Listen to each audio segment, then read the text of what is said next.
Yay!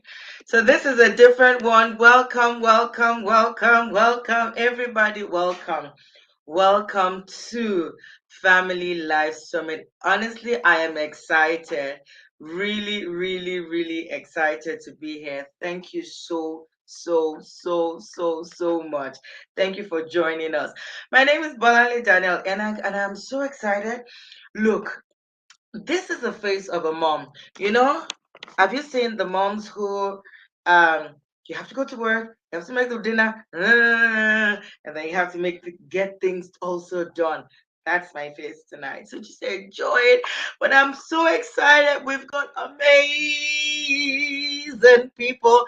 Look, you're going to meet somebody whom I have met virtually and I absolutely love. She's going to introduce herself, but I think what I should do first is to say, welcome to you. Could you tell your friends and your family and tell them that we're live at the Family Life Summit 2022? I know I should have told you a lot more about it, but what is life without surprises, right? Exactly. I don't know what life is without surprises. So, without much ado, I am bringing somebody online. And before MJ comes online, I just want to encourage you. Tell friends, tell family, invite them, tell them to come join. This is going to be such an amazing 3 days. It's Family Life Summit. It's tonight, 9 p.m. South African time, GMT plus 2. Tomorrow, 9 p.m. And then on Saturday, it will be 7 p.m. All right. Are we ready? Give it up for the MJ. MJ, hi Hi. MJ. Nice to see Finally, you both. right? Super I'm finally. We get to meet each other. I'm so excited. Yay. I Okay, am too. We need to stop meeting like this. We actually need to meet in person, Bola. like honestly, MJ, this is so wrong, right? We need to meet in person. Stop meeting via Zoom, online, and all of that. But thank you. Absolutely. Thank you for being here, and thank A you, thank you, pleasure. thank you. Thank you for coming. All right. So I'm gonna make you introduce yourself to everybody. Um and then you're gonna tell them what MJ really means. I just keep screaming MJ, MJ. So who is MJ? I think it's a good time to really do that. Okay. Give it up, ladies and gentlemen. This is MJ Alexis. So, MJ, introduce yourself. Tell us who you are, where you live, and I'm just excited about you. So let's go. Let's go. Talk to me. Oh, it's so nice to meet you too, Bola. And so my name's MJ, and it's short for Mary Jane. And I am married to the wonderful Guy. He's a guy called Guy. I know it's very confusing. And we live in Cape Town. And actually, we've only been living here for about 10 months. We moved here from central London in the UK. God called us here as a family with our 4 children, and we've actually got another one on the way, another little boy. We have 3 boys and a girl, and we're expecting another boy to the end of August, which Wow. is fun. Keeps us on our toes. And God called us here to come and lead a church here in Cape Town. And actually, it's the church that my husband Guy grew up in, that he came to faith. So it's really special for us as a family to be here. Awesome as wow.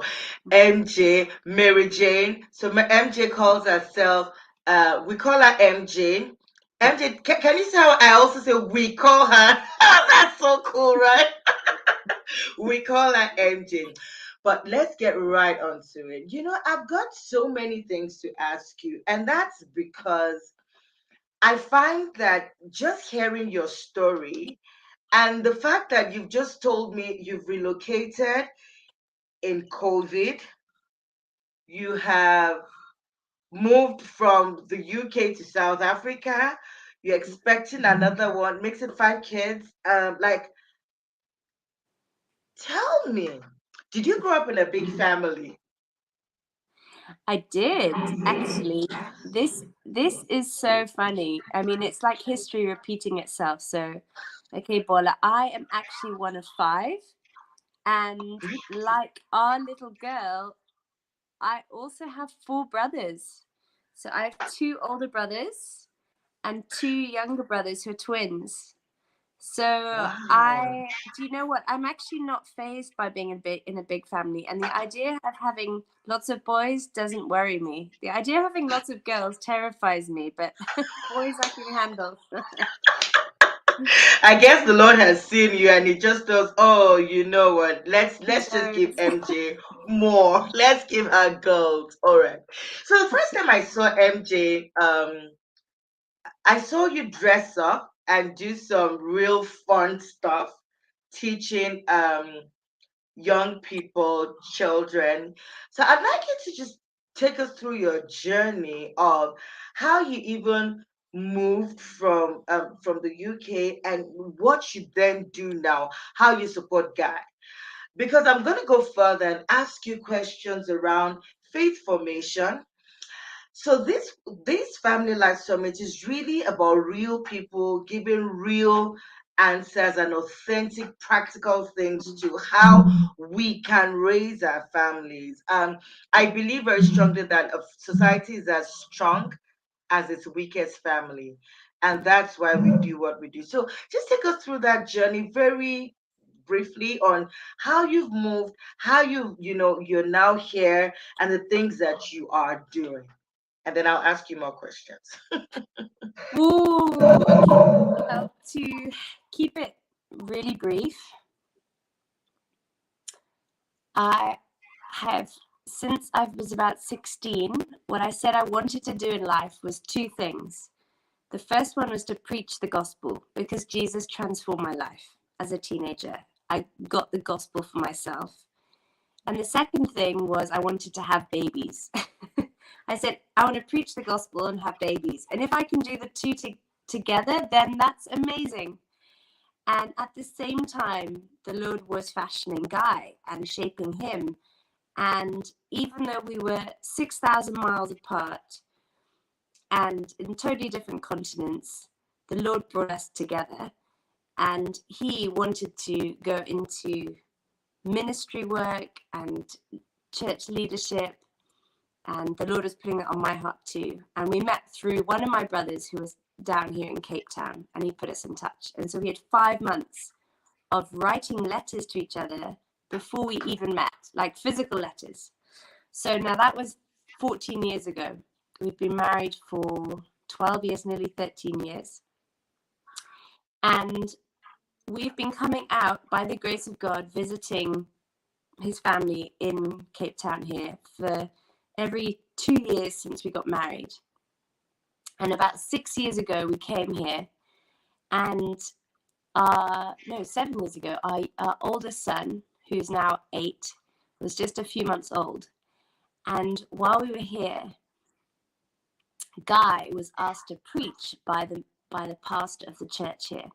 And Guy actually turned it down. He said, look, I'm on holiday. I actually don't want to be preparing while I'm on holiday. I just want to relax. And the pastor at the time said to me and to Guy, I don't think this is the last that we'll be seeing of you here in Cape Town. And do you remember the bit in Luke chapter 1 where it says Mary treasured these things and pondered them in her heart? It was like that. Something was birthed in me. And I've always loved Christchurch, but I haven't prayed for a church, any other church, like I have for this particular church that the Lord's called us to, even though I've never been a member of Christchurch. And so we were really praying over the last 6 years for Christchurch through all the ups and downs that churches have. And I had a really strong conviction. In fact, you can look in my diary, my journals, for about 5 years, that the Lord has wanted Guy as the minister at Christchurch. And I've just held that on in my heart because obviously we've had to know when the timing's been right and is there been a vacancy, when we're looking to move, all those kind of things have to line up. And would we even be the kind of people that Christchurch would be after? And so about 2 years ago, the guy was taking on the interim post of our pastor had just left the church in London that we were in, and he was asked to look after the church during the interregnum period. And we were just beginning to say, Lord, where do you want us? And I really sensed it would be South Africa, but at that point, the pastor hadn't left. And then suddenly he announced his retirement and announced that they would be advertising for the post. And so we just got on our knees and we prayed and we fasted and we drafted a cover letter and we said, Lord, what is your vision for Christchurch?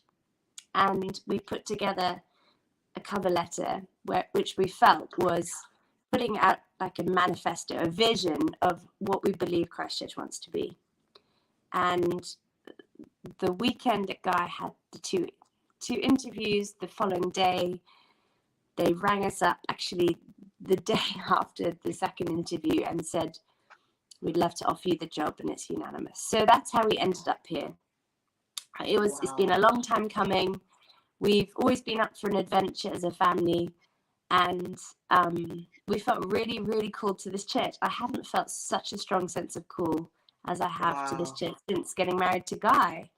And so I believe that the Lord's going to do wonderful things at Christchurch again, and he has been. It's an amazing church with a huge, rich heritage of people who love Jesus. And so we arrived, and because of COVID, we actually arrived in the lockdown, the third wave.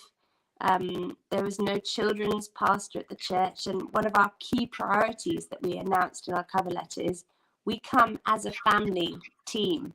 We present ourselves as a family team, and we're here to grow God's family at Christchurch. And so our big priority has been families, the family work. And so we arrived, and the first week we were here, Guy said, MJ, I need you to get something up and running for the families, even though we were in lockdown, and even though we couldn't meet people face to face, and gatherings weren't allowed. This is July last year. And so that's how I ended up taking on the kind of role of children's pastor, but I never thought I'd be doing it. I've always thought, I'm terrible with kids, and I much prefer students, and give me students and give me young parents, but don't give me the kids. So I've just loved it. I've just loved pouring myself into the children's lives, and obviously we're very invested because we've got our own children involved, and God's been so good, and it's just grown, and every week a new family joins us. It's no joke. At least one family is joining us every week, and we just are amazed. I mean, obviously we're coming out of COVID, which helps, but I think families are just starved of community. And we've also sort of landed on something that particularly families who haven't been used to dropping their kids off at a Sunday school or a children's church, they want to stay with their parents. The kids. So we've got a service which caters for that, and that's what's seen the real growth since we've been here. Wow, MJ, that's like so cool, because I feel like your family took a whole leap, and the reason why I'm saying this is because in this Family Life Summit, I'm looking for real stories of people where people are able to then sort of, I know, right, Tanya, like the process that you've been through is amazeballs. Like that's deep. Do you know what I mean? But now you tell me though, when you say it's a family team, do you know what I mean? What does that mean for you guys? What does that mean? So it's a family team, and then definitely. How does that translate practically for you guys? Do you see what I mean? Yeah. So before we came out to Cape Town, and still now, we were very very intentional about praying and fasting, and also praying as a family, and dreaming together as a family what that could look like. So our oldest son is 8, our youngest daughter is 2 in June, and we've got a 4-year-old and a 6-year-old in between. And so they're still quite young, but just Yeah. starting to dream, like, what can we do in Cape? So it's not just kind of spiritual things about what's God calling us, but like, what can we do in Cape Town that we can't do here in London? Like, get a dog is one of the first things we did. So we got a little Jack Russell because we didn't have a garden in London, and we have a garden Okay. now. We couldn't swim in the sea in London. We can swim in the sea now because we're near the sea, and we couldn't hike up a mountain. So we were dreaming together. So part of the family thing was just dreaming and going, Right. wow, what can we do um in this country? See Granny and Granddad who live down the road now, which is Right. amazing. I didn't have any of my family nearby. But then the other thing we did together was we really, really prayed. And so Guy and I, because we knew this is a big church with a big history, and it's in Yeah.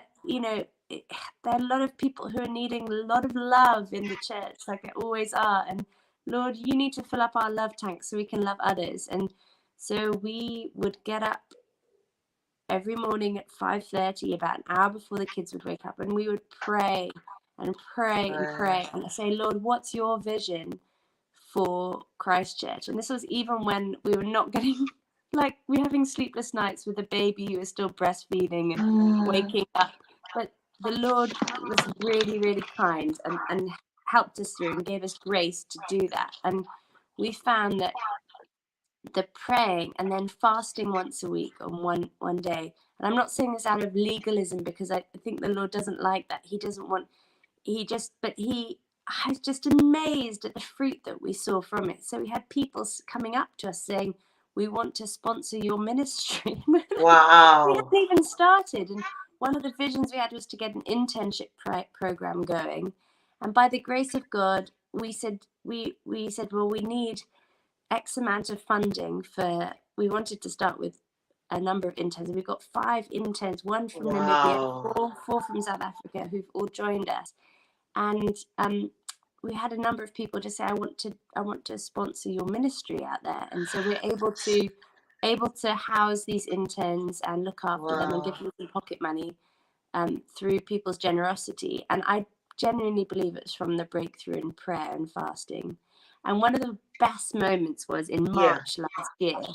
And we'd Okay. really been crying out to God and saying, Lord, give us your vision and show us what it looks like. And it was a bit like the mist clearing away from the mountains, where you start Right. seeing all the valleys and the like the waterfalls, and suddenly you start seeing all the little shapes and the contours in the valleys, and not just um the kind of the silhouette of the mountain, but you see the details.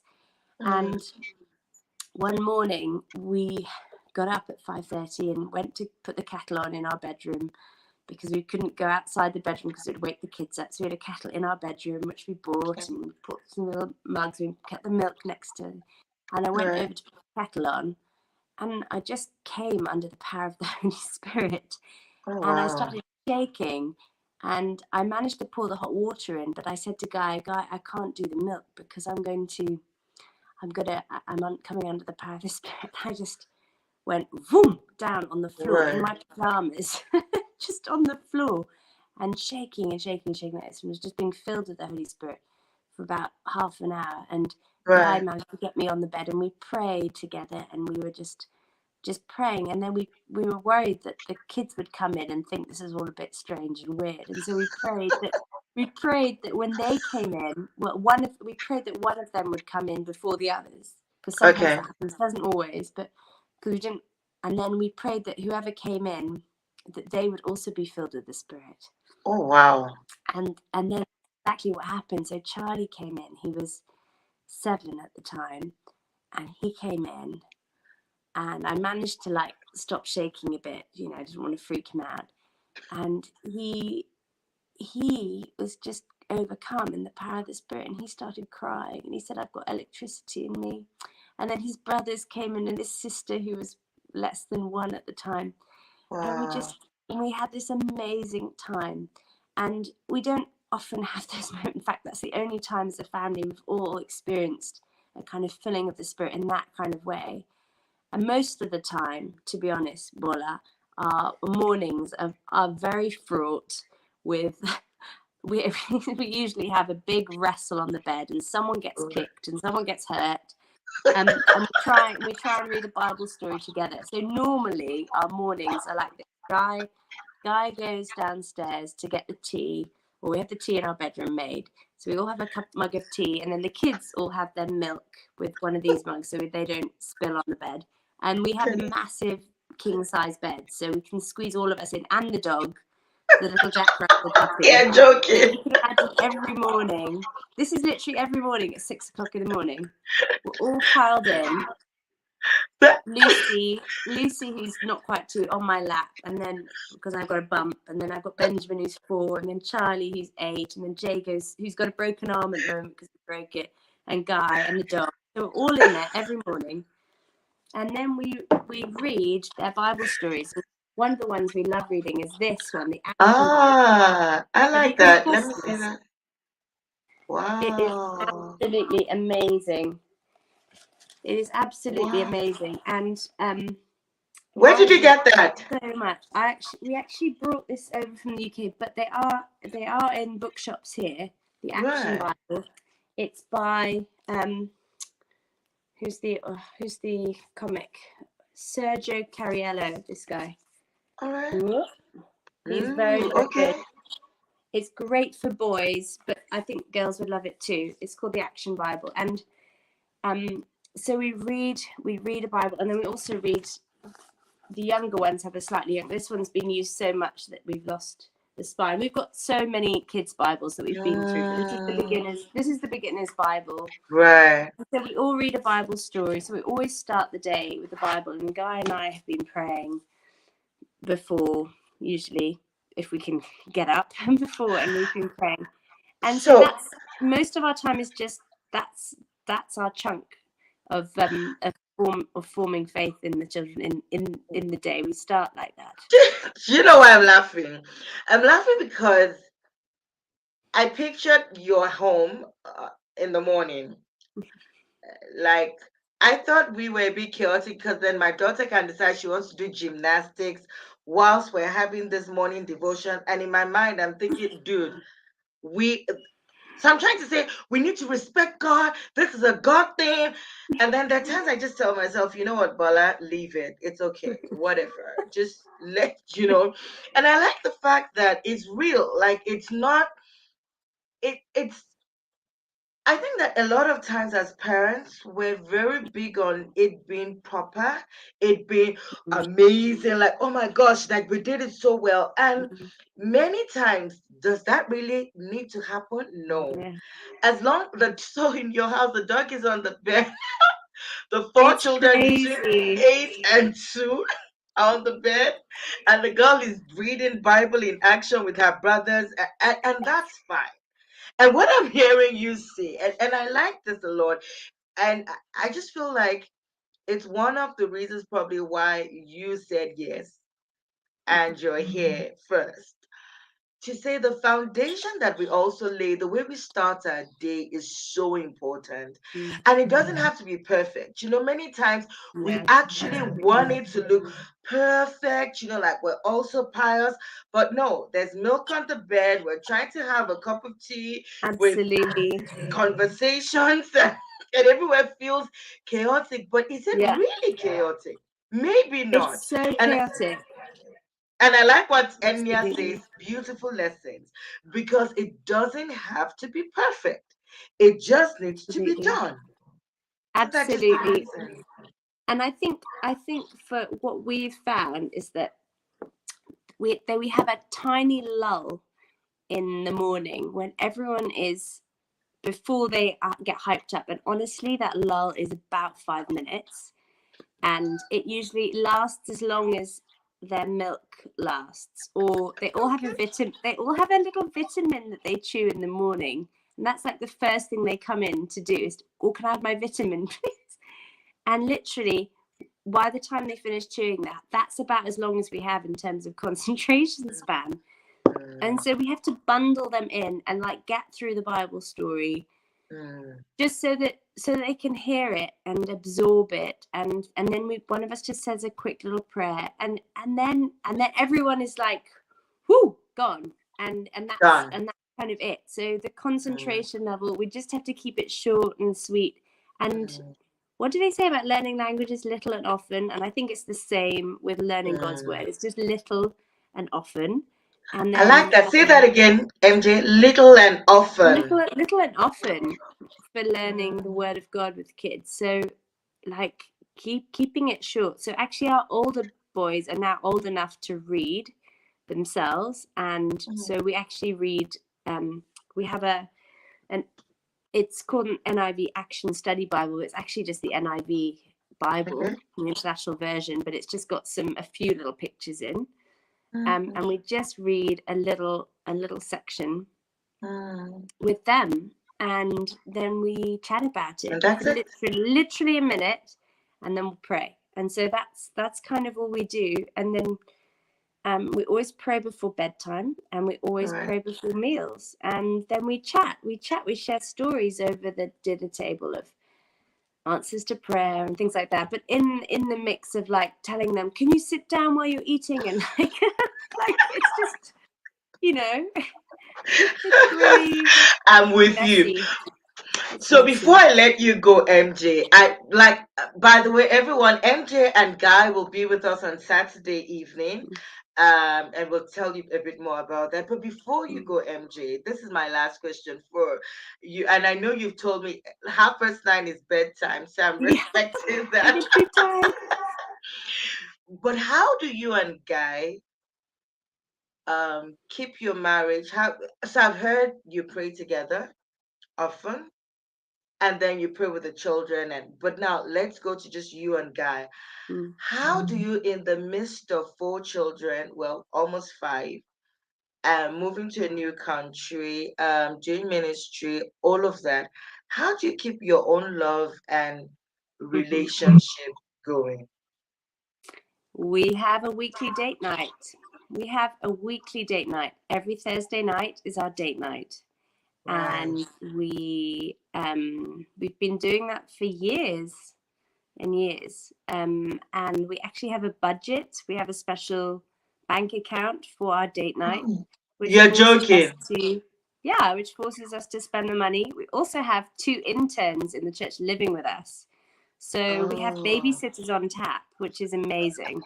Honestly, it's amazing.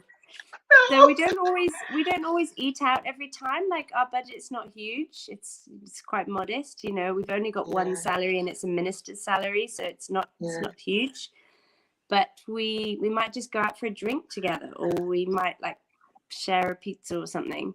But we have that time together, and so we always make sure the kids are in bed right. in good time, so that we have, because we're tired. It's tiring. It's exhausting having kids. So we make sure that they're all in bed by 7:30 at the latest, so we can have a couple hours together. So our Did date you night is hear really that? important. Everyone, did you hear that? And I say that often. Let the kids go to bed on time so you and your spouse can have time together. I really, really believe in that. I do. I feel I like a do lot of too. us get exhausted and the kids are up till 10. When am I even going to catch a breath? Because the truth is, it's from morning, it doesn't stop. They go to school, they come back, we have things to do. Even the teenagers, everybody wants a piece of you as a parent. And so it's a good thing to Yeah. actually let them go to bed often. And I like what you said, your minister's income. So it's not like you're like wealthy.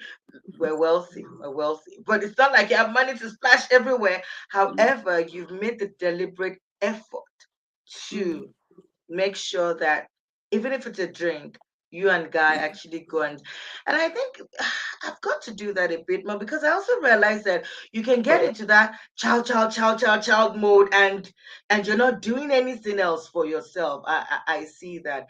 Yeah. MJ, you've been amazing, amaze balls. Thank you for being here tonight. You are a sweetie pie. I'm going to make my husband come in. No, not make.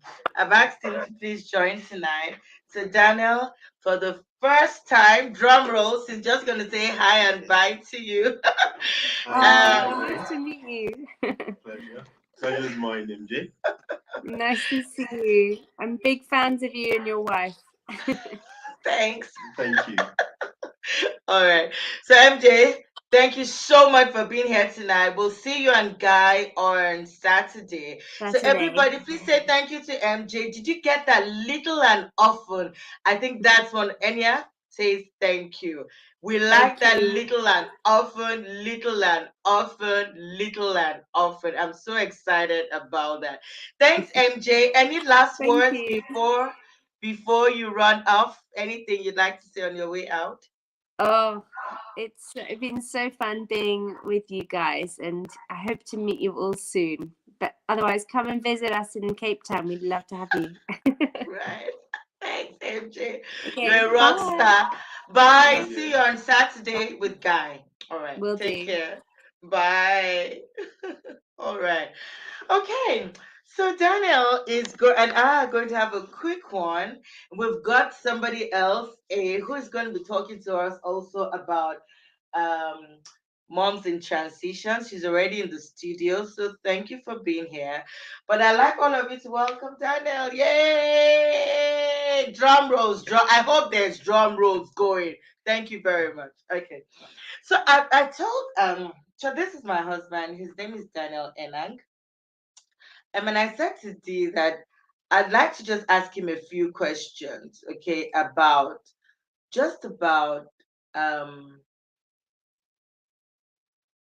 family life. Okay. I think I almost feel like renaming it Bolale and Daniel Enang, but this is Daniel Enang. All right. This is Daniel. Let's see who's welcoming you, Daniel. Yay! Hi Yeah, be everyone. welcome. Good evening. Pleasure to Okay. be here. All right. So, Dee, I just want to ask you a few questions before we get our next speaker to come in. I want everyone to see you nicely. Wait, should I move? Is it fine? Okay. Okay, so when you became a dad, what changed? I don't want to ask about love because like, yeah, my story is going to be out there.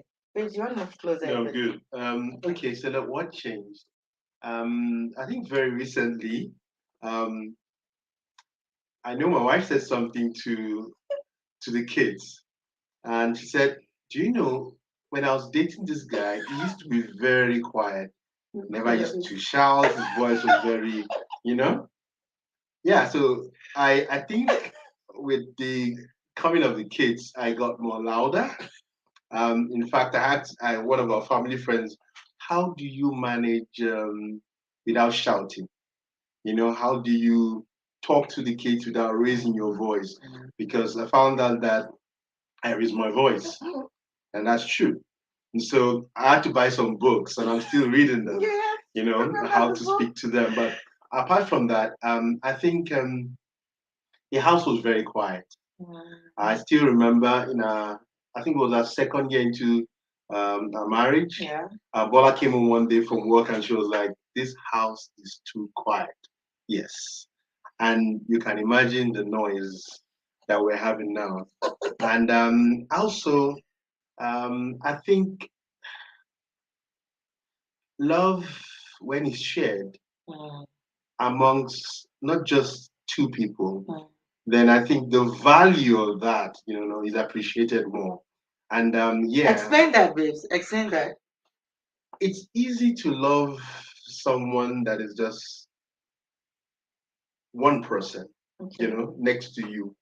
But I believe that when you share that love, not just with one person, but it's a multiply effect, if I may say so. Daniel So, is a mathematician, guys, so and it's coming. so you see it, you know, um, translate into even something much more than you could have imagined. And it's what I'm seeing, and the mystery behind um, having a child come into your space. Um, they don't necessarily interrupt what you have, but they make it better. Right. Okay. And I still have time with my wife, Mm, not as much as, and it's not because of them, but because we've grown and responsibilities have grown. mm, So, but right. the children have not necessarily come in between us per se, Right. but they've rather added to the spice of what we have. Right. Hmm. That's I my like thought. that. I like that. I like the fact that you say it's because we've grown. Because so I'm of the opinion, and please comments, questions. This is ongoing. We've got our next speaker in, but I just thought it would be a great idea to have um my husband just come on and just sort of give his own ideas, his thoughts around family life. Babes, I like what you say about growing, because I feel like this thing is critical in marriages, and you can either grow towards each other or grow apart. And I feel like, okay, so now we've been married, what, 13 years, by God's grace, 13 years last month. But we're not the same people. Even me, I've expanded body wise. I'm still the same. Did you hear that? So for those of you think he's very quiet, this is deep. He says it's still the same. Okay, but on a serious note, babes, how can a couple prevent growing apart, growing, away apart from each other? Because I feel like it changes the dynamics of marriage. And it's irrespective of whether you have children or not. I just think that as the years go, you grow, and sometimes you change and you can grow apart. I think following on from what MJ said, I heard her say that they've had that like tradition to have that the Date night. date nights, Yeah. weekly date nights. Yeah. So I think that is very key. Okay. Every marriage is unique. Mm. There's something you guys would have started that would that is kind of a glue Okay. that actually holds you guys together. Now, the date night thing, we've not been able to work it out. And I want it. I also want it, but it's not necessarily happened. But one thing that we had been doing and are still doing is we bath together. It's interesting, but it's true. Yeah, I'm but saying that's that true. there's No something that thanks. you do as a couple Yeah. that you might not know it, but you see that it's integral to Yeah. to what has made you stick together. Together, right. Now, it's almost like a tradition. I don't know how we started doing it, but we've been doing it. So it's almost as if I can't go take my bath without her, True. and she doesn't go to the bathroom without me. So True. we always bath together every morning and Yeah. everywhere. Even if we go to a friend's place, So that is one way It's true. by which I believe that I'm not saying we should all bath together. Yeah, but that's It's for us. it's a great idea. That's our own tradition. Just But I'm saying. saying, you know what tradition you have as a couple, keep it going, you know? And yeah, then you'll be open to other learnings like we could also try the date thing. But babes, what you're Weekly. saying, actually, I take it for granted that we do that. In fact, one of our kids tonight, I can't remember what they were saying. Okay, let me not go there because it's their own story. Yeah. One of the kids actually said something about that bathing together. And it's funny. It's something everybody takes a bath. We just started doing it. In fact, I think we started it out of necessity so that we'll be quick. And then somehow it became a tradition. We started when we when we got married. Is that when we Yes, started? yes. Because I've been fasting with you for 13 years. Okay, sorry. Moving back to this, but on a serious note, it's in that place that we catch up. And the things that we did, I forgot to say the night before, he's forgotten to tell me there's this meeting, there's this, blah, blah, blah. That's when we actually have those conversations. Yes, that's true. That's why we also fight sometimes. I like fighting, yeah. I'm sure you're about to say that. Is that what you wanted to say? You said it. Okay. Okay. But seriously, I like what you said. Find the things that can help you, that can glue your relationship together. It doesn't have to be something super big. It can be small. You want to say something? No, not you don't need to even find it. It's there. Wow. So you pay attention to it more like So it's about paying attention attention. to it. There's something that you you had started together Mm. and if you have not paid attention to it, just look in. You see, there's one common thread that has been Mm, holding you guys together mm, for so long. mm. Don't stop Don't it. Don't stop kill it. it. Then add more to it. Spice it up if you may. But keep the main. Right. Okay, so I'm going to ask a last question Okay, go before we ahead. bring in our final speaker for tonight. And I want to ask you about personalities. You know, they say that opposites attract. Yeah. I'm the sane one. She's the more sane one. Good. I'm glad you said that for your sake. But in a serious note, opposites attract. And sometimes I find that the thing that makes you like the other person, like, oh my gosh, he's so quiet, he's so calm, can become a source of irritation in the marriage or can become a source of tension. How how do you advise that people sort of navigate personalities? Because there's something people always say, Balane, you haven't changed. And it's true. My personality has stayed the same. And I say that also to the sense of responsibility because I know that people go through the pain of their spouses change them. I know I've been also trying to change you in certain things, so you can reveal my secrets, it's okay. But I think that some people fundamentally marry the other person to change them, and that is scary.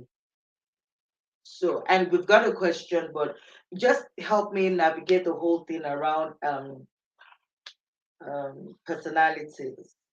Okay. I'll say it the way I understand the question Okay. and correct me All if I'm right. wrong. Okay. But it's like this. I think when two people fall in love with one another, Yeah. there's something that attracted the other person to this person. And so for me, I'm more of a reserved person. You can see that Bola is not, right? And so that's what attracted me to her. Now, I never thought, or it never crossed my mind to want her to be quiet or reserved. So even till now, if she's quiet, then I mean, it means that there's a problem. So trying to change the other person to be like, it's never crossed my mind. I think it would be a mistake for you to want to make your better half or your spouse something that they're not, and it's not being fair to the other person, right? I believe everyone is created uniquely, Yeah. and there's beauty in that uniqueness. Right. And I think coming together should enhance that uniqueness. So that's how I see it, and that's how I've played this game. So Interesting. I wouldn't subscribe to one trying to change the personality of the other person, Yeah. but rather growth. Um, like we said, you're not growing apart; you're growing together. Yeah, going together. So I think the blend of two should bring a better um, product than what was before, and not necessarily devaluing what was before. So your personalities should be enhanced, Not diminished. not diminished. I like that. That's my thought. Thank you. High five. Cool. All right. You've got one question. We'll quickly answer this and then uh I hope you're enjoying, yeah, having a good time here. So it says, coming from different backgrounds, how are you able to manage your parenting styles? Okay, from different backgrounds. Holly, um, I'm from a That's fine. Go ahead. okay, so from a two-parent home. So I grew up watching my dad and mom parent us. So and that's what I know. And my dad was the disciplinarian at home. And on my wife's side, I think when I went to her house, I saw the dad almost like negotiating with them, and I couldn't understand it because my dad never negotiated with us. Either you did this or you didn't do it.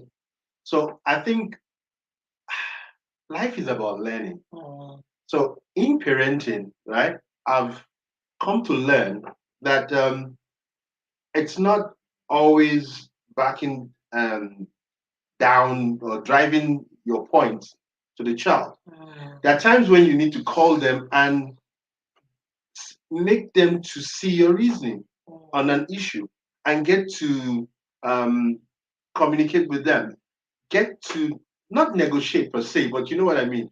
When you get them onto your side, Yeah. you get their buy-in, Right. not just driving your point home. Now Mm. I grew up in that kind of system where my dad was authoritarian. He'll tell you this is what I want and this is how I want it done. But she didn't come from that background, so initially there was a clash, right? Until we got to understand that listen, it's not like your own parenting style is wrong or mine is wrong or what I adopted. There can be a blend of both. Yeah. And so that's what we're trying. We're still trying to Absolutely. understand or work it out, rather, you know. But it's the ability. I think it's humility actually to be able to say, listen, I don't know it all. My own style is not necessarily the best. You know what I mean? It's humility to be able to appreciate and Yeah. accept someone else's um, point of view or experience on it. So I would just say that being open minded Yeah. and staying humble and willing to learn is the key, I think. Mm. Fantastic. Hey, thanks, my babes. Hey. Sorry, let me get back to being serious. Yes, finding the balance. No, but thank you. And I agree with you on that. It's really about finding, it's about finding the balance between your family of origin, my family of origin. What do we want to bring together? What would our own family look like? Thank you. Thank you, Mr. Thank you. Enang. Thank you It's for the such a time. pleasure having you. Pleasure is mine. How do you feel? Isn't this really nice? Yes. All right, thanks, dear. And before you go, oh, look at that, babes. Thank you for the profound lessons. Oh, the airlines. Okay, thank you. We're grateful. Thank you for being here also. Before you go, there's somebody coming on. I'd like you to say hi to her before you leave. Is that okay? Okay, ladies and gentlemen, presenting one of my um most favorite people in the entire world. In the entire world. See, Mr. Enang, they're still saying thank you. Today is the day of my faves. My faves are online. First time. And thank you, babes. Thank you. Ladies and gentlemen, presenting my pumpkin. All the way from Senegal. All the way. Yay! So welcome her for me. Hi. Hi, That's Dee. the Hi, feeling. Daniel. Good Hi, to see Bolanle. How you. are you? Same Fabulous. here. Thank you. Yeah. That Nice to see you. yeah, that's my second best friend. Eh? It has scared Oh, me. oh my goodness. It's good to see you there. Good to see Same here. And that was Okay. really nice. We need you more, you know. We need to see you more. Dee. you. Meaning, Thank you very much, dear. right. Okay. So Don't mind the your wife. right. So give me half a Bella, you are absolutely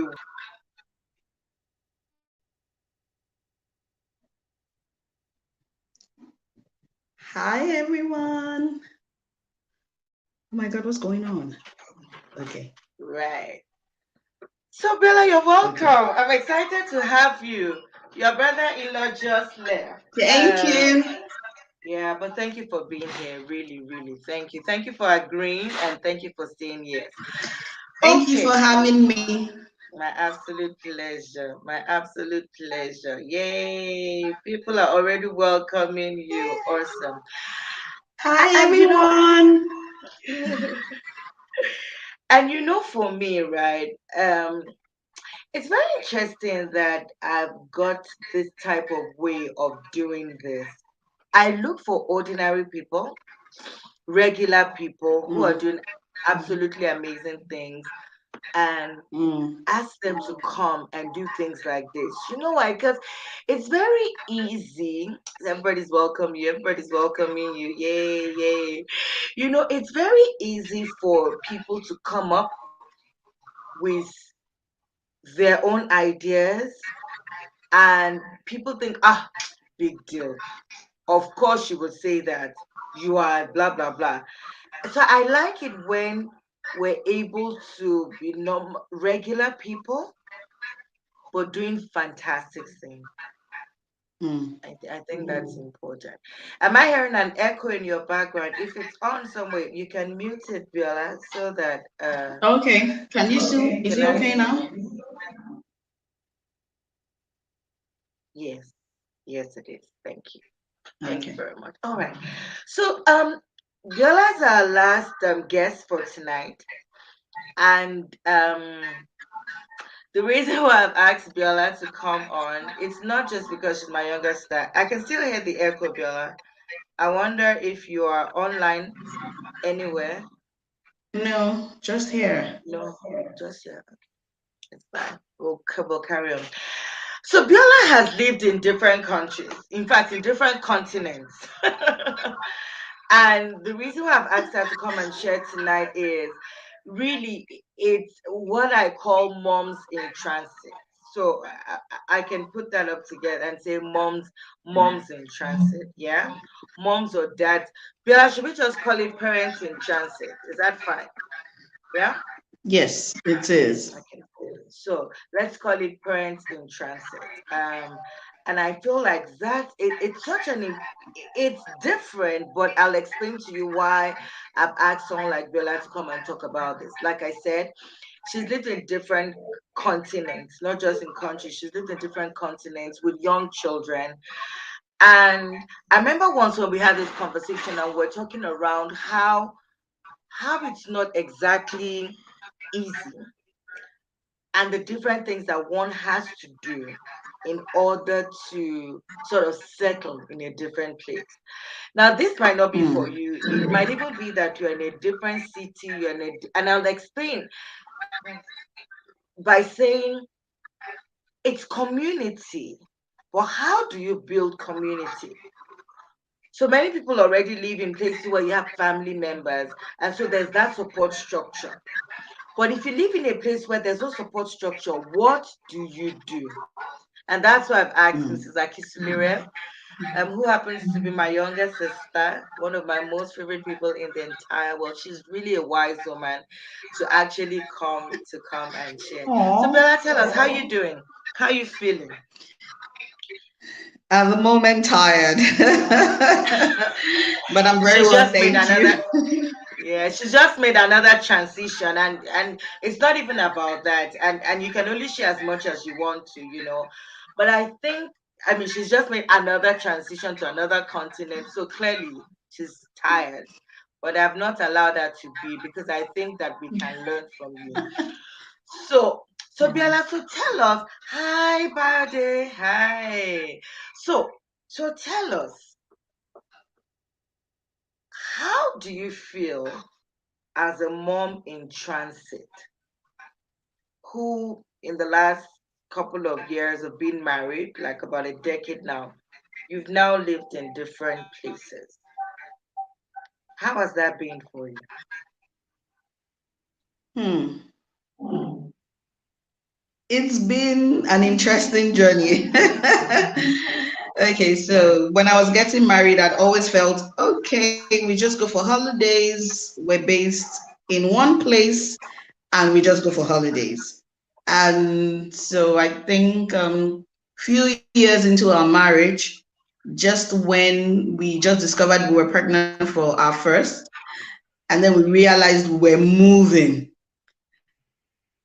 Mm-hmm. and we were excited. Yay! I never thought I was going to leave Nigeria to live in another place. Like it wasn't part of the plan, not that it wasn't a great idea, but I didn't feel like I was going just like that. So, newly pregnant mom, and then hearing that, oh, your husband's job has moved him out of Nigeria.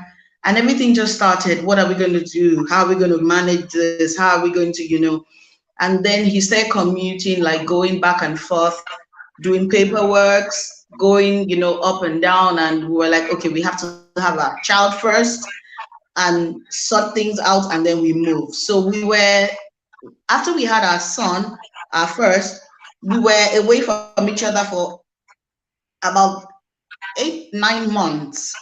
So that was really hard, moving in, my husband leaving and I being back. But thankfully, I had community, which is really important. I had community. I had my mother-in-law, I had my mom, I had a help in the house. So I had people, I had friends, I had my siblings who were always helping out, especially my brother, my second brother. I was really very helpful at that time. Days we had to go and do paperwork, go to the embassy and things like that. So it was a lot. It was a lot. But the good thing was we were focused. The focus was, yes, his career has moved him and we're going. And we were just making sure that the end game was we're all going to be together. And 8 months, Mm, but he was shuttling. It wasn't like he left and he didn't come back. Every opportunity he had, he was coming. Every 2 months, God was just making a way. Every 2 months, every five right, weeks, at least to see, and then we moved. Yeah. So that right. was a lot Well, from how the about beginning, but that was a good thing.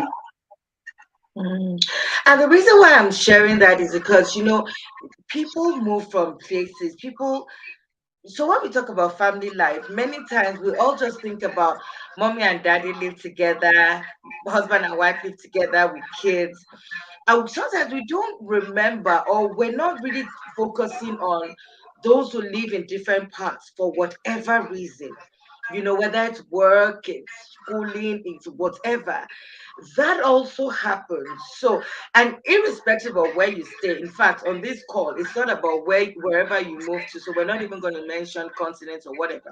It's really about the move. Like I said, for some people, it's that they live in different cities. For other people, it's that they live in different countries. In others, for Mm-hmm, others, it's mm-hmm, different continents. So whatever mm-hmm, it is, I'm talking now of mm-hmm, parents in transit. mm-hmm. Now, clearly, you had that support system going for you, Yes, yes, and then you had to move. yeah. So I'm hearing don't isolate yourself.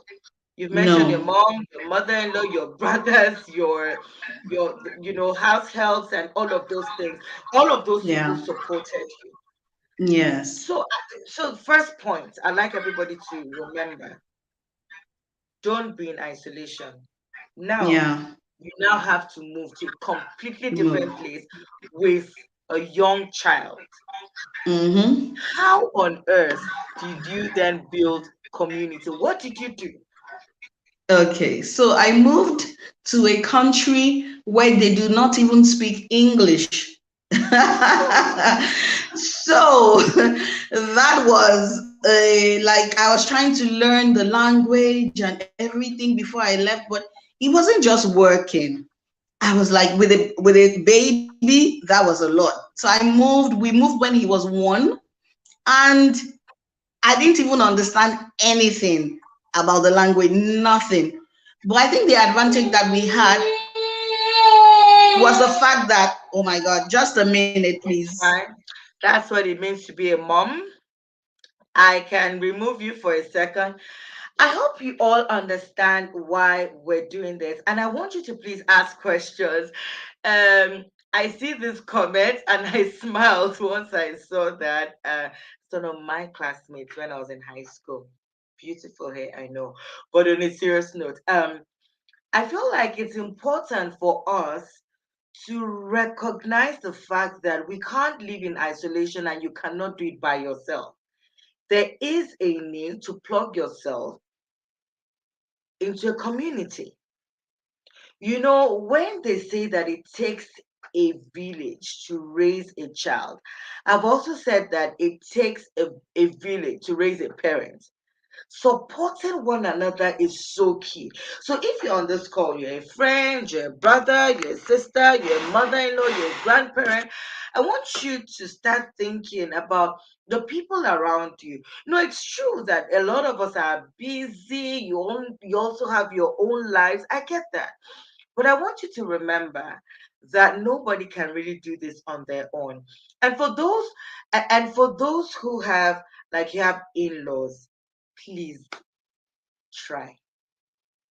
Try and form great relationships. You know why? It helps. It really does help. I want to encourage you. So I see a comment here about having a imagine before the pandemic hit.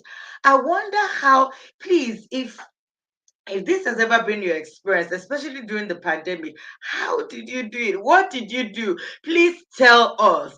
Tell us so that we can post this. Remember, this Family Life Summit is about ordinary people, amazing people living supernatural lives. How are you doing it? Let's see in the comment section. I'm looking forward to your comments, people. I'm looking forward. Where are your comments? Please kindly post your comments and your questions.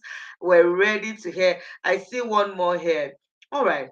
So somebody says that she her mother-in-law spent 2 months. Oh wow. When baby was born. I see you. And after that, she was on her own. So she had to rely on virtual community. What does that mean, though? How many people have had to rely on virtual community? What did that mean? What was that like for you? Okay, and she's also telling us here she asked other moms lots of questions, but she also had to figure out what worked. And that, you say, thank you, Bade, for sharing this with us, because I find that a lot of us, for some odd reason, don't like to ask questions. I suspect that many people feel like they need to have made it. You need to understand what it is on your own. And honestly, I don't think that is the way at all. I really believe that you should ask questions. I see one more comment here. You see, another way was to join virtual moms groups on Facebook.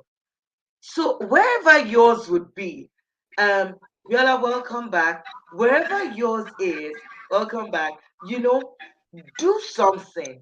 So Bella, just we realized that there are people who joined, and people are like they found Groups. virtual communities and things like Yes. that to be able to Yes. work this out. So tell us, what did you do when you then moved into this place?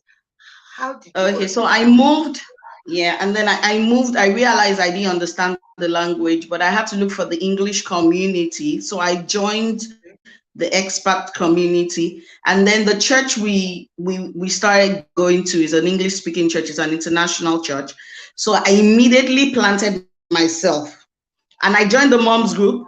I started volunteering in church. Like, I just went into that straight because I knew that was a community that I could identify with, that we had like minds, we had our value systems were almost the same.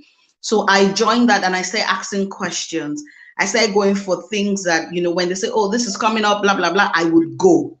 I would volunteer my time, especially because my son started school 2 weeks after we got into that country. He went to the crèche. So I had to just, I started plugging myself into everything I could, not taking so much, but I had to start asking questions, and I started building friends. Then also the crèche where our son was going to, start meeting moms who, the international families, and we started doing like play dates, started communicating with them. And honestly, I would say one of my best friends actually came as a parent from that crèche that I still have up till today, even though she has moved to another country. But we're so close, like we're good friends. So Right. community. And then after that, I started language school, and I started learning, and I started practicing. And that's how, but community. You cannot thrive, you cannot survive a country without community. I remember Hmm. one time I needed help. And my husband was out of the country, and I needed help with our kids. One of the parents Right. volunteered to take them to help. So if I didn't have that community, it would have been something else. Also, my husband's colleagues at the office who are from that country, they also volunteered to help. So you have to be open to help. You have to be available, like you have to be open to help. No, you can't just take help from everybody, but you have to be open to help. There are helps that are really good, and you know, as a mom or as a dad, you know that this is good help, and you just Right. have to be open to it. And Right. that's what I did. Yes, So you said community, community, community. You cannot exactly. do this without No, you community. can't. Wow. I have a comment here. Mm, This person says in her own case, she has children over 10 years, but she's saying it's very difficult without community, and a positive one exactly. at that. So there's a Exactly. need to ensure that you kind of plug yourself into so for you, practically, Yeah. one of the places you went to was church, Yeah. and then you joined a Parents group. language, a parents group in the Yeah, church. Is that what exactly. you Yes, and also the school where our son was going to at that time. After school, when you're waiting to pick the kids or the kids are playing at the park, I started making conversations. That was how I started building. Like, once I heard that somebody could speak English, I started talking to them. It made me comfortable. And they're like, okay, you don't speak the language yet. So, and that Wow. honestly really, really helped me because it's so difficult, especially when you cannot speak the language. It is difficult to Right. navigate anything and everywhere. Now I recently just moved to another continent, and they speak a different language that I do not speak, and it's a new thing entirely. Community, community, community again has started, Wow. and that's it. Wow. Exactly. Because they don't Wow. speak English. So, but This our is son, very all our kids go to the English speaking school. And so we've started right. making friends again. My husband came before us and he started making friends at the church and all that. So that also has helped. Right. Community, community, community. You cannot thrive in a new environment without community. You need the community to thrive, because even for your kids, they need to feel at home. They need to feel at home again. Hmm. They would miss where they're coming from, and you need to make Hmm. them feel comfortable where you are now. So you need community, you need people to make them feel comfortable. You make them feel like, okay, this is different, but we can go through it. Yeah. Wow, this is amazing. I agree. Someone says amazing. You have a template in this new continent. Exactly, because clearly whatever you did in the last place, you're going to be able to build on that for this new place. Exactly. So I've got a comment here, and I want us to go into that. Somebody says one of my closest family members had a baby during the lockdown. She confessed that it was so difficult just being her and her husband. It plunged her into depression. Oh my gosh, I'm so sorry. And she realized the beauty of having your community around her. So thank you for this. I think In, it's interestingly enough, good. I also had a baby exactly a week before lockdown. And Wow. so, yeah, no, exactly a month before lockdown. And it Yeah. was, and I honestly feel the way the person feel. It was a lot. It was a Mhm, lot. But coming, and mhm, because you can, even the community you had, you can't see them physically. I remember my mhm, next door neighbor, whom our kids would go over to their house, because we were the only two houses that didn't have the barricade, so the kids could jump. But they got COVID. mhm. Everybody in their house got COVID. and we couldn't go. Like they had to tell us, guys, this, they had to tell us. And I started cooking for them. So I'll put it at the door.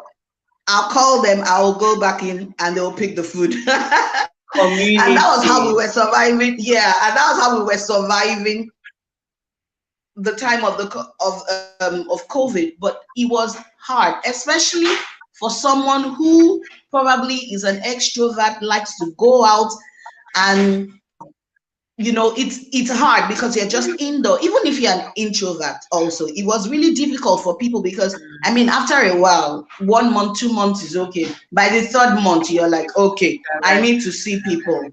Yeah, so it was really difficult. And then the person is also going through postpartum. There's so many things, your body, you probably want to eat something you haven't eaten in a while when you were pregnant. So there were so many cravings, there were so many things happening at that time. So I Mm. understand, and I'm so grateful. And that's why sometimes, even with your spouse, you need to have that relationship where both of you can actually thrive on each other, especially when you find yourself not doing good. You can actually tell your spouse you're not doing good, and tell your spouse how you want your spouse to help you to be better at that time. Because there were days that I had to tell my husband, I am tired, like I am exhausted. And he'll take the baby because he could because he's had experience with kids. So he could take the baby away and just say, just express, just go and sleep. Please, nobody should disturb me. And I'll close the door and just rest. Or I just want to watch a movie. I just want to be by myself. And or today I am so not cooking. And he would step up. So you just have to tell your spouse, like, this is what I need now. And that really helped. Thankfully, my husband was very supportive. And I know a lot of men are supportive. Some men want to be supportive, but they don't know how to be supportive. So, but that How? really, yeah, how? So you have to say how you want them to help you. And that was, I mean, that really, like, I can remember us even moving now. We just moved to a new continent, and I had to say to him, this is how I need you to help me. Like, he Mm. wasn't with us. I had to say, you need to come. I won't travel with the kids alone. I need you. And he came. So you need to, so you he needed to take time off. It was a busy period for him. But I was also an understanding. I needed to know that, okay, he won't stay for long, but I can have him for this period of time. So I managed that period of time. So you need to tell your spouse, because that will also help, because both of you would have to communicate. You have to do a lot of things. It's a lot moving with kids. I mean, my kids are not that, I still have, so I mean, if I had a child during lockdown, so that's like a 2-year-old. So, and they're Mm. still needy, they still want you and all that. So you can imagine. And then you're also thinking about the other kids. Oh, how will moving to another country, their school, how they will adapt. I mean, living in another place for all, literally, I mean, for so long, like literally all their lives, and then you're moving them somewhere else. So it's Again. just a lot. So it's Mm. just a lot. But I mean, you have to look at the positive side. Make them feel comfortable. Make your both you and your husband saying the same thing to the kids, not lying to them, telling them, yeah, we Mm. know it's going to be hard, but we can do it. We would move. It will take time. I mean, today my son was looking for his Lego box, but I'm like, oh, I'm sorry, your Lego box is with the shipment. You have to wait. And he was really like, I could have held it, mommy. I really wanted to hold it on the plane. But I'm like, sorry, you couldn't hold it on the plane. I had to take more things that you need now before the things come. So things like that will happen, and you have to explain Right. and talk, and Right. so yeah.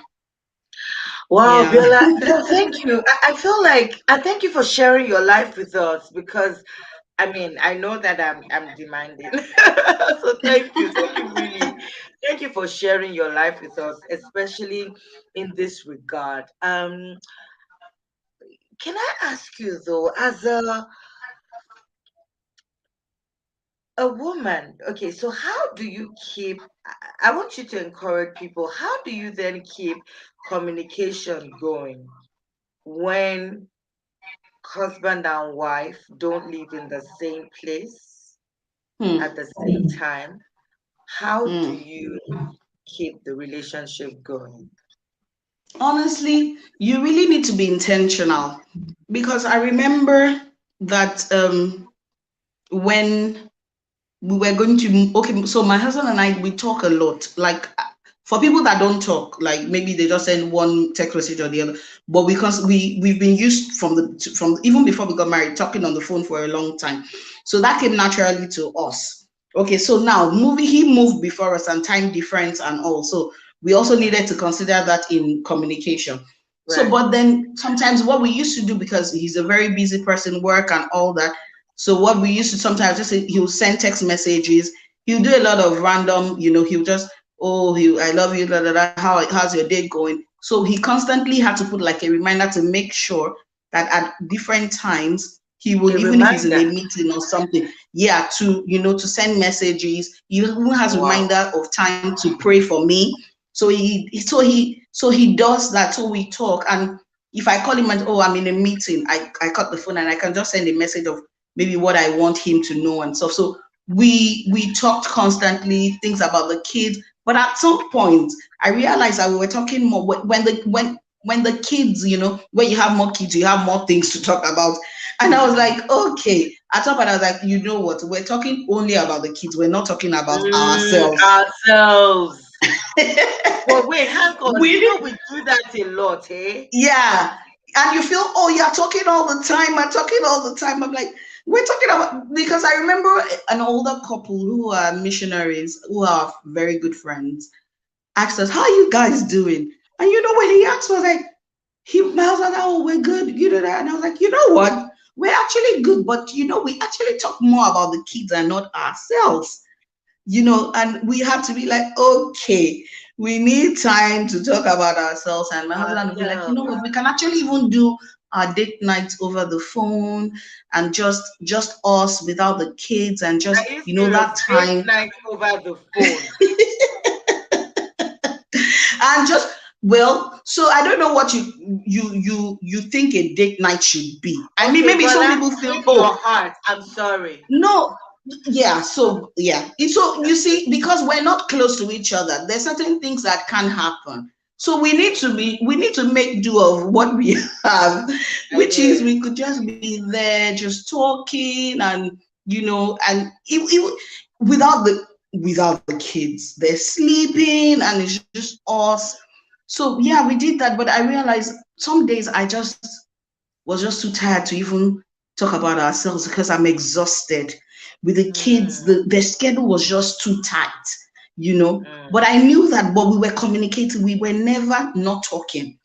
So that was really good. And the days I am tired. I'm tired. Sometimes I'm like, I will call you back. I need to put the little one to sleep. And I also sleep off.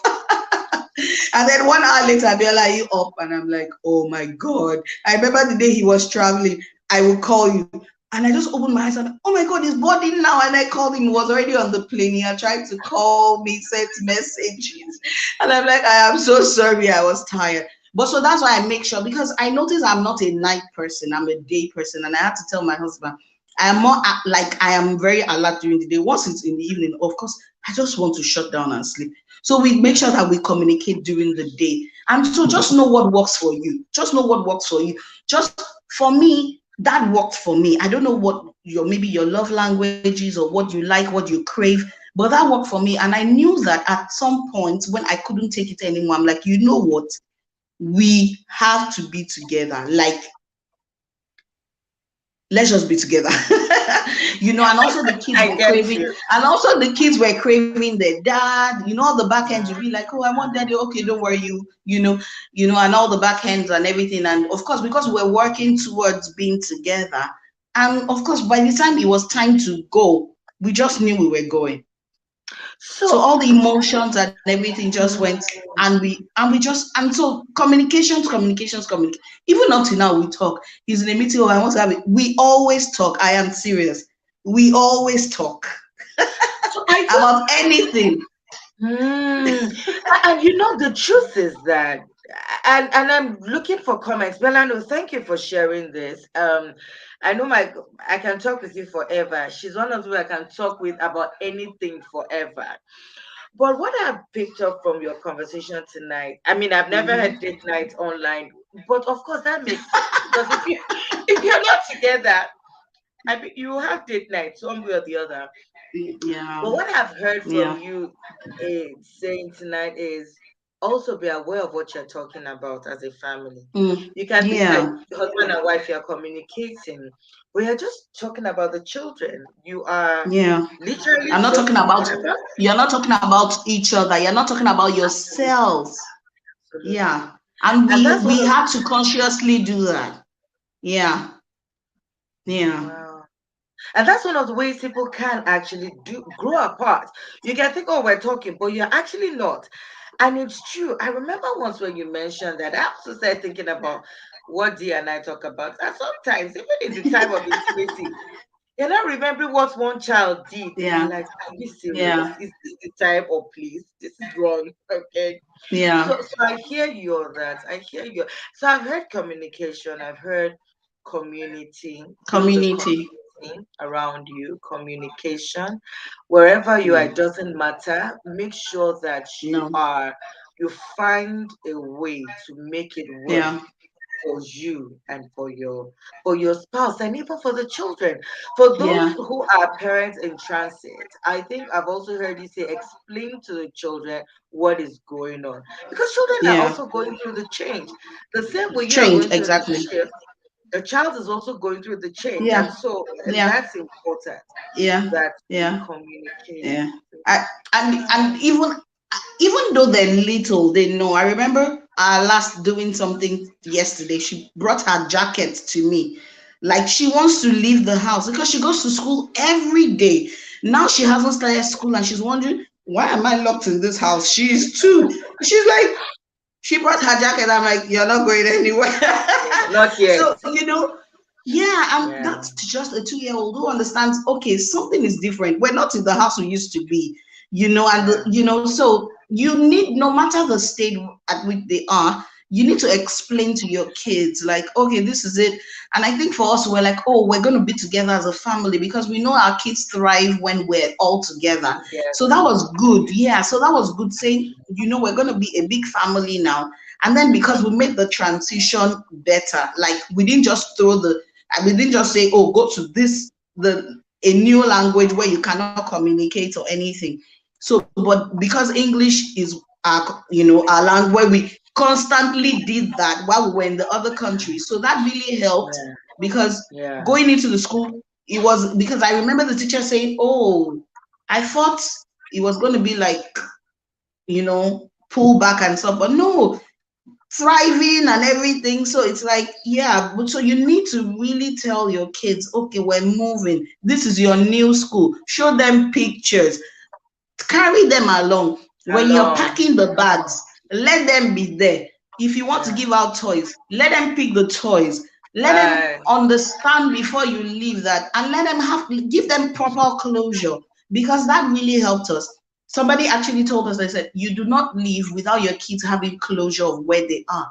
So all their teachers, they took pictures, they did farewell, cars did something. So went to places they liked, did family photo shoot. We did things to make sure that we're winding down, but we were doing something to say, okay, we're moving to another place.